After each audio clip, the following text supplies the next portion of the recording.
Mesdames et messieurs, bienvenue sur Sahel News TV pour votre flash d'information de ce 21 mars 2025.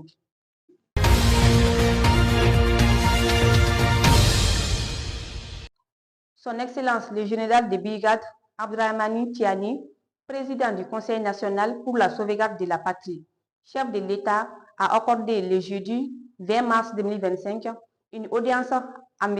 Amadou Keïta, ministre des Mines du Mali et président du Conseil des ministres de l'Autorité pour le développement intégré des États du Liptako-Gourma ALG, qu'accompagne Mme Awa Aou, secrétaire exécutive de l'Autorité pour le développement intégré des États du Liptako-Gourma.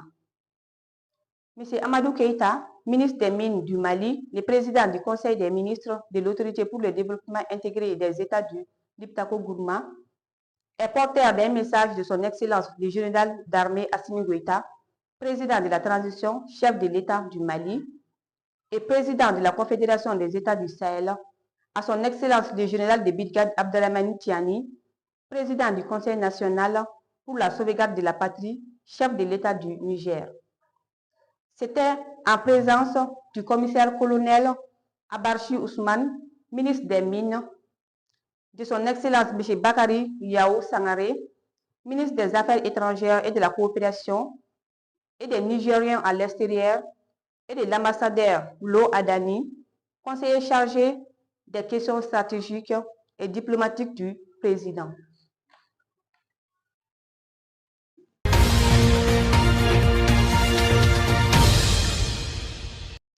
Dans le cadre de la lutte contre la corruption, le gouverneur de la région de Ségou, le commissaire général de brigade de police Soumaïla Traoré, a présidé le 19 mars 2025 le lancement du projet de lutte contre la corruption de l'enrichissement illicite l'UCI2, financé par le Royaume des Pays-Bas. Ce projet est mis en œuvre par le consortium anticorruption composé de la coalition des OSC de lutte contre la corruption, ONG, ID Sahel et Association Bember.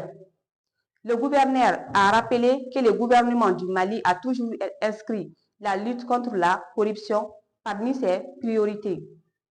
Comme en témoigne la création de l'OCLEI, l'adoption d'une stratégie nationale de lutte contre la corruption en 2023, assortie d'un plan 2023-2027, et l'adoption du nouveau code pénal et des procédures pénales contenant des dispositions protégeant les dénonciateurs et les lanceurs d'alerte.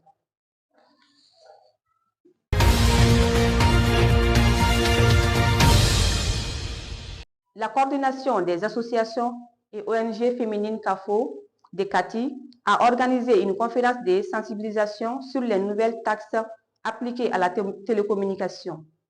À travers cet événement, les femmes de la CAFO ont exprimé leur soutien aux décisions des autorités de la transition, affirmant leur engagement envers la souveraineté nationale.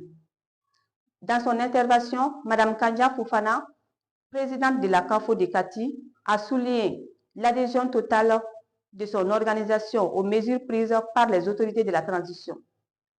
Oui, nous, les femmes de la CAFO de Kati, nous sommes résolus à soutenir toute initiative de la transition, avec à sa tête le général d'armée Assimi Goïta, pour retrouver notre entière souveraineté. Depuis l'avènement de la transition, nous voyons un grand changement dans la gestion de notre Maliba, a-t-elle déclaré. Les femmes de Kati ont répondu massivement à l'appel de la CAFO en participant activement à cette conférence.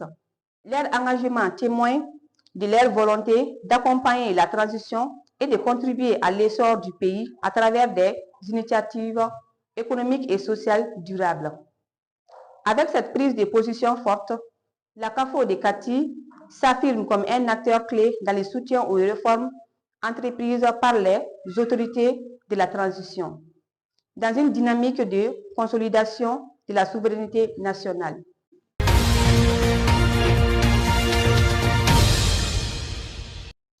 C'est tout pour ces flashs d'information. Merci de l'avoir suivi et à très bientôt.